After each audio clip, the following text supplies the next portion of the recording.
سلام بچه ها، این یکی دیگه از اختراعات منه که ولتاژ باتری، قطعی سیم، مثبت منفی باتری و اینکه نشون بده مثلا این اتصالا به کجا، این خازنا به کجا اتصال میده.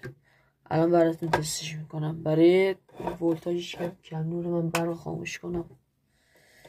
منفی رو میزنیم به منفی که 3 ولت و 98. بعد میذاریم روی این. اگه بذاریم روی این دوتا، الان اگه اشتباه بزنم من مثبت منفی باتری ها چراغ قرمز روشن میشه، ولی اگه درست بزنم چراغ سبز روشن میشه و ولتاژ هم بهمون نشون میده. میبینین که بعد قطعی سیم هم اینجوری نشون میده. میذارم روی این وری، وسطی هم که قطعه. خب من اینو میزنم به این سر سیم، یکی هم میزنم به این سر سیم.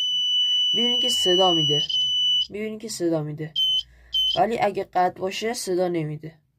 و بخوایم مثلا ببینیم مورد کجا اتصال میده. الان بخوایم بهتون نشون بدم، مثلا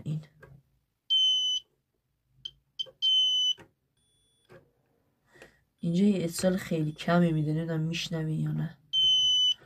اینجا اتصال میده.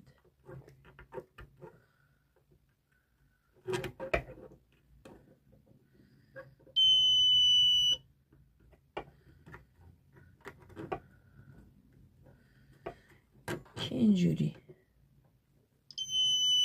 به همین راحتی